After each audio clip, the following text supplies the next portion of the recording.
Alright, you can kind of get an idea here what I'm doing here with this. Come underneath here, and you can see where the tranny is. That's about perfect. Right there. That's about how far I want it. Above frame. All the way. And I'll use this as my guide for the oil pan. I want the oil pan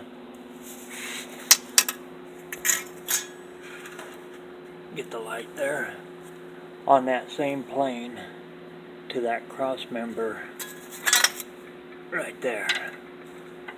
So everything is going to follow that all the way back. But my guesstimation on my cut was a little bit off. I got to whittle some more off of this, the firewall here. Probably take it up about in here. I'm looking about straight off from that. And my pedestals, they'll come back. Oh, good Lord, good. They'll be back in here. Whatever this comes up at, I'll trim these off. Right now they're just open blanks. You can see I cut our logo in there. I'll cut and round these, kind of make them look good. And then I got some flat stock I'll weld across there with the flat stock in there. Whatever these have got to come up or down to. And then trim them and they'll look good, I hope. And if I have to, I'll come back from here with a gusset and tie it back into the frame here if I have to. That's pretty substantial stuff. And this is only getting a stock 350. It's not a big monster motor, so she should be alright. See a little better from this side. And that valve cover will come back about a ½ inch from here. That's my plan. Get it sucked up as tight as I can.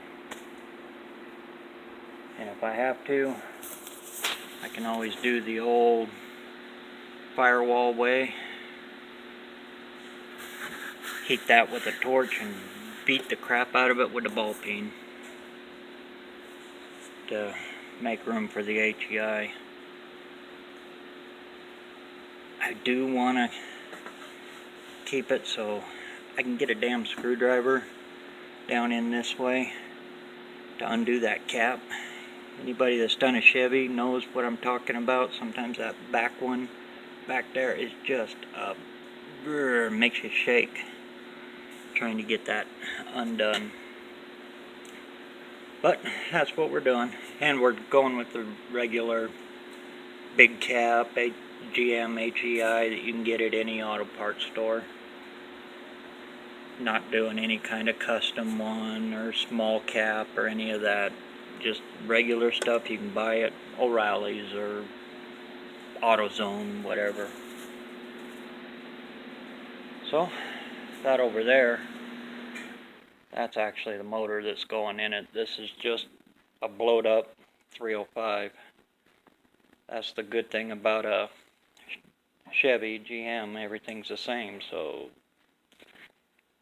you keep one around, it's good for mock-up for all of them. And I can weld around this, I can cut around this, I don't care if it gets scuffed up, beat up, it don't matter. Those foam-filled ones, they'd sure be nice, but good Lord, they're expensive.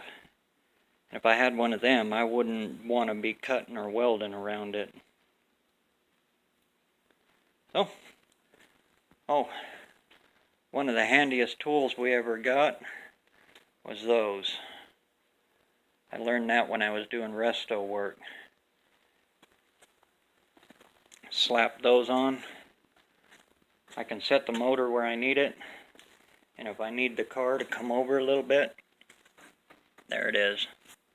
I can move it anywhere I want to move it. Those things, they're a godsend.